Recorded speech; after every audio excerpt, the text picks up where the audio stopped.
This is that time of a year when we make a very important award to a very important person that has had an enormous impact upon our industry, the Lifetime Achievement Recipient Award. And it's my honor and privilege tonight to introduce to you our Lifetime Achievement Recipient Award winner, Alan Hayman of the Hayman Company.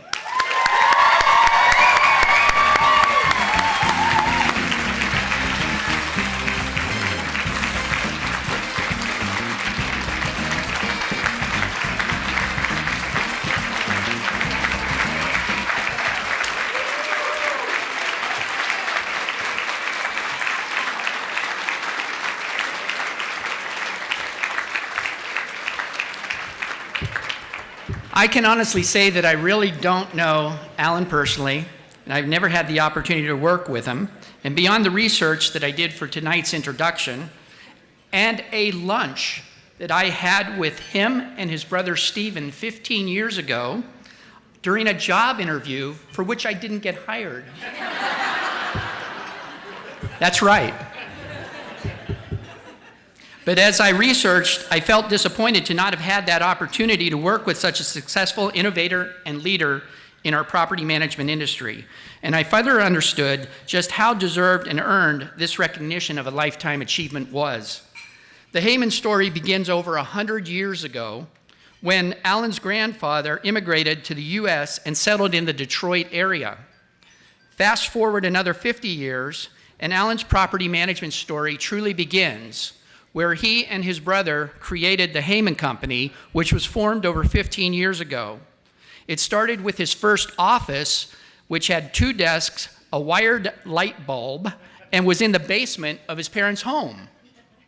He's come a long way since then, and it is through his efforts that the Hayman Company is now one of the nation's leading privately owned commercial real estate firms, comprised of tens of thousands of apartments and millions of square feet of commercial properties across multiple states. The Hayman Company was the very first company to recognize the void for third-party property management back in the 60s and the 70s. They were also among the first to see property management as more than a cleaning and maintenance business, but also as a valuable professional service for reporting and financial analysis. And the Hayman Company was one of the very first companies in the United States to develop a true property management software system, having hired a mathematician from the Wayne State University to develop a software program back about the time IBM was introducing its computer with all the little green dots. And mind you, I wasn't around then, I just was told about it. And much more. Mike Lorenz, a tax partner at Cohen & Cohen, would tell you that Alan Hayman is an absolutely brilliant operations guy. Alan's personality is one of a gentle giant. He is characterized as being with a gentle personality, a soft-spoken manner, but as a facade to a consummate professional and with a killer instinct for business. Yet his success has been achieved while maintaining a kindness and an integrity. I could be here for a lot longer, extolling Alan's virtues and the success of him personally and the Hayman Company, but I think that you would much rather hear from the man himself. So please join me again in welcoming Alan Hayman, the PMAM 2017 Lifetime Achievement Recipient.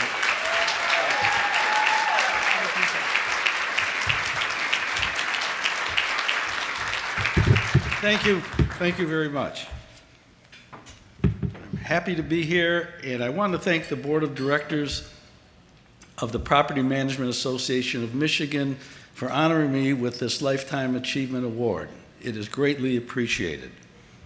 When it was suggested that I say a few words this evening about my career, it brought to mind an event I read about where Albert Einstein was speaking. One of the attendees in the audience asked Mr. Einstein, do you know everything? And Mr. Einstein said, no, I don't know everything. I'm not young enough to know everything. My career started in 1968, when property management was more or less a mom and pop business. There were no national property management companies, and most apartment buildings were managed by retired couples, with the wife collecting the rent and renting the apartments and the husband doing the maintenance.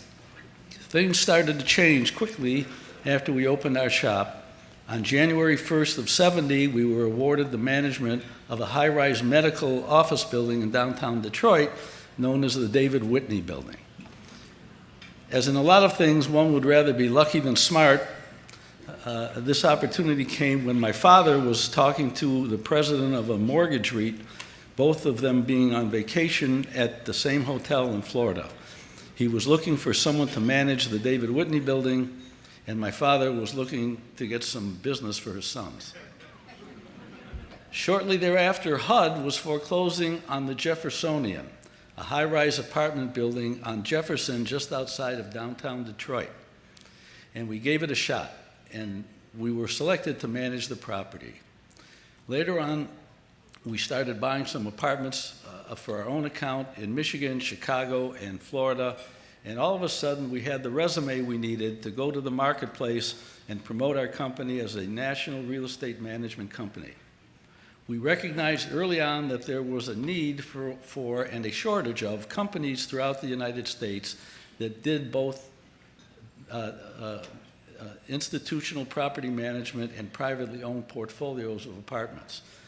Both of these clients required more sophisticated financial reporting than was previously required. As the industry grew and it was too costly to produce the sophisticated accounting by hand, we obtained the services of a mathematician from Wayne State University to develop computerized real estate accounting software, which was non-existent at that time, in order to produce property management financial reports for our institutional clients at a lower cost. That more or less really put us on the map because we could produce reports by the pound, on time, at an affordable cost. In the 70s and 80s, as more and more apartment communities were being developed on a national basis and more institutions became involved in owning these developments, the renting of the units became much more competitive. It became necessary then to focus on leasing and leasing techniques and comprehensive maintenance programs. The operation of these assets involved larger payrolls and more sophisticated supervision. We broadened our scope of management to include some hotel assets and quickly recognized that the sales techniques that were common in the hotel business were now applicable in many ways to the apartment business. And we started adopting these techniques in our apartment portfolio. So that is how we evolved over the last 30 or 40 years. And the question is, where exactly are we today and what does the future look like? First of all, we have to recognize that we are in the people business, and we have to like people to succeed in property management. We must remember the following: the importance of the tenants. Every dollar that is generated by an apartment community and which pays every person involved in ownership and management of the community is derived from the tenants, and therefore acknowledging this fact elevates the tenants to our most important asset, and they must be treated as such. It is a coveted asset and is the key to success. A culture of tenant service must be maintained. We must also recognize that everything on this earth wears out, and that applies to apartment communities. The quality of the maintenance of the physical asset is critical in management. Apartments wear out not only physically, but also aesthetically and architecturally. Without a clear and ongoing maintenance and upgrading program in the long term, the asset will not compete well in the market and will suffer financially. The maintenance department must be staffed by high-quality, service-oriented people. Given the foregoing, it has become important to maintain active participation in the national industry organizations. Property managers, salespeople, and maintenance people must be continually updated with progressive industry standard techniques. The industry is all tied together with the communication at these national organizations meetings to which all professional management companies and people should belong. The competition between apartment communities has become as competitive as any other industry in the United States, and maintaining professional management skills, experience, and marketing innovations requires membership in these national organizations in order to share ideas and technology, technology being pivotal in competing in the marketplace. One of the great advantages to being employed in professional property management is that it is virtually immune from economic recession. It does not matter where the economy goes, the apartments will always be there, people will always need a place to live, and apartments will always need someone to manage them. So where do I see the apartment industry going in the future? By and large, multifamily properties are no longer long-term holds for many of the owners, which are, to a great extent, institutional or high-net-worth family offices. The properties are traded in a marketplace akin to gold, oil, bonds, cotton, and stock. This leads to change. We are all now in a business where the ownership and management style and methodology change at a rapid pace, 5 years plus or minus becoming the norm. As a result, we have to be mentally prepared to go with the flow. We have to accept the fact of these changes, and we have to accept the fact that even though we're doing a great job with the last owner, we are going to have to change the way we operate with the new owners. Or if we don't stay with the property, we're going to go to work for another company with new methodology and management style. Although the management business is now a profession in which people can obtain a college degree, a college degree is not necessarily required. It is a profession that bright young people can get into without the college degree. However, the following 10 things are necessary to be successful. Being on time. We all know about that one. Doesn't require a lot of discussion.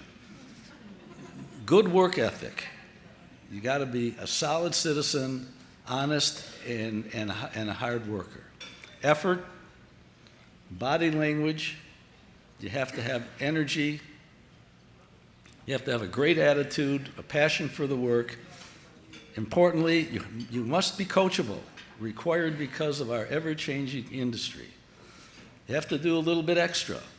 You have to be prepared. Very important. If you can stay tuned to these items, you can learn the business and be prepared for the future as it continues to evolve. It has been a wild 50-year ride in an industry that has changed 180 degrees since we first started our business. In 1968, it was not called an industry. There were no strong associations, there were no degrees in property management, there was no technology to speak of, and it is still an industry that changes every year, and in the next 50 years, someone will stand at this podium and say the same thing. It has been and will be a good business for all of us to participate in, and I encourage you all to continue to take advantage of the educational and networking opportunities that the local and national associations offer. Be flexible and welcome change, and at the end of the day, you will benefit by that. Thank you.